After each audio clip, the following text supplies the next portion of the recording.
January 29, 1945. Holtzheim Belgium.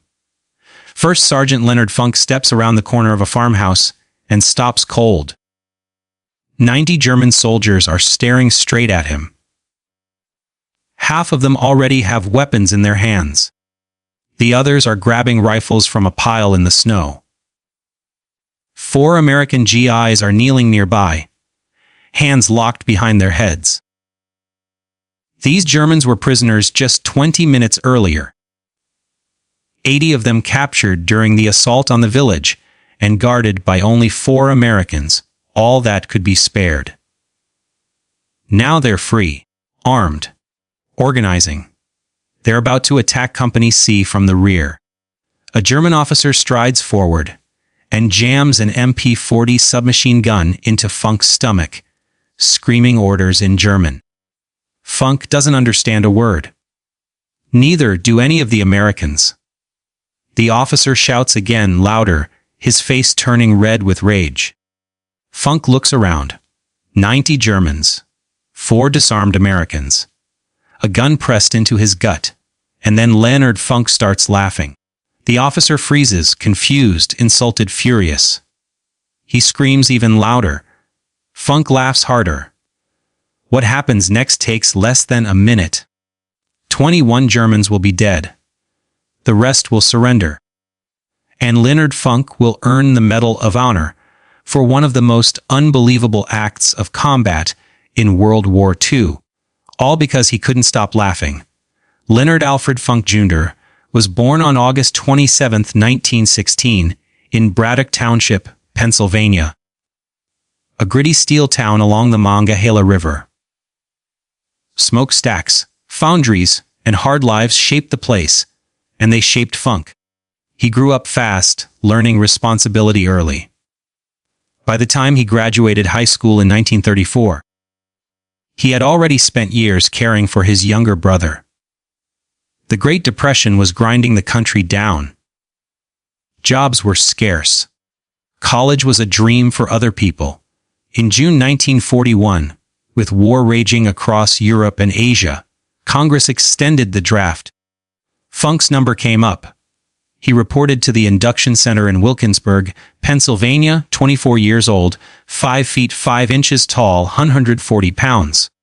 The Army examiner probably saw clerk material. He was wrong. Funk volunteered for the paratroopers. At the time, American airborne forces barely existed. Jumping out of airplanes behind enemy lines sounded like suicide.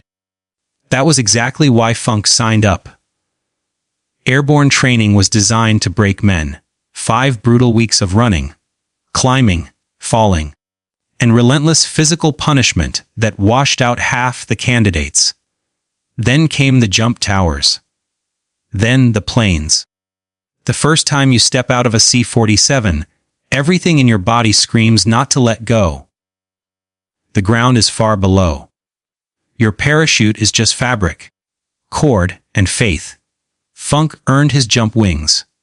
He was assigned to Company C 1st Battalion, 5 and 8th Parachute Infantry Regiment, later joining the legendary 82nd Airborne Division.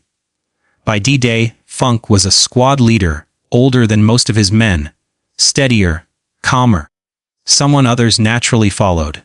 On June 6, 1944, Funk jumped into Normandy under heavy anti-aircraft fire. He landed hard, badly injuring his ankle, but he kept moving. Alone, deep in enemy territory, he gathered scattered paratroopers from different units, 18 men in all, and led them for 10 days behind German lines. They moved at night, hid by day, fought when necessary. Every single man survived. For that, Funk earned the Silver Star, a Bronze Star, and his first Purple Heart. He was just getting started. In September 1944, during Operation Market Garden in Holland, Funk spotted 3 German anti-aircraft guns firing on incoming Allied gliders.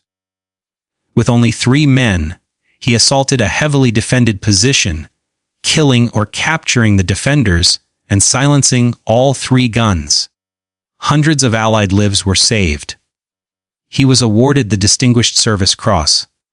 By December 1944, the war took its darkest turn. The Germans launched their last great offensive, the Battle of the Bulge. The fighting was brutal. The cold was merciless. Then came Malmedy. SS troops massacred 84 unarmed American prisoners, executed in a snowy field. When Funk heard about it, something hardened inside him. He decided he would never surrender to the Germans, no matter what. That decision would matter. January 29, 1945. Company C was ordered to capture the village of Holtzheim. The unit was under strength. The executive officer was dead. Funk stepped up and pulled clerks, cooks, and supply men into a makeshift platoon. "You're infantry now," he told them. They marched 15 miles through waste, deep snow in a blizzard, under artillery fire, and assaulted the village house by house. 15 buildings cleared. 30 Germans captured. Not one American casualty. 80 prisoners were gathered in a farmhouse yard. Funk could spare only 4 guards. Then, while Funk was still fighting elsewhere in the village, a German patrol disguised in winter camouflage overwhelmed the guards, freed the prisoners, and armed them. 90 Germans prepared to strike Company C from behind. That's when Leonard Funk walked around the corner. The German officer shoved his MP-40 into Funk's stomach and screamed for him to surrender. Funk didn't understand. He just laughed. The officer screamed again. Funk laughed harder. And while the officer hesitated, confused, angry, thrown completely off balance, Funk slowly reached for his Thompson submachine gun. The German thought he was surrendering. Instead, Funk fired. The first burst killed the officer instantly. Funk pivoted, firing nonstop, reloading in seconds, shouting for his men to grab weapons. The Germans panicked. Leadership collapsed. Chaos erupted. In less than 60 seconds, 21 Germans were dead. The rest dropped their weapons and surrendered. Holtzheim was secured. For his actions, Leonard Funk received the Medal of Honor. President Harry Truman placed it around his neck and said, "I would rather have this medal than be President of the United States." Funk finished the war as the most decorated paratrooper of World War II. Then he went home. He didn't write books. He didn't chase fame. He worked quietly for the Veterans Administration for nearly 3 decades, helping other soldiers navigate life after war. When asked about Holtzheim, he shrugged. "Did what I had to do." Leonard Funk died in 1992 and was buried at Arlington National Cemetery. Most people have never heard his name. But his story tells us something important. War doesn't favor the biggest or the strongest. It favors the ones who keep thinking when everyone else stops.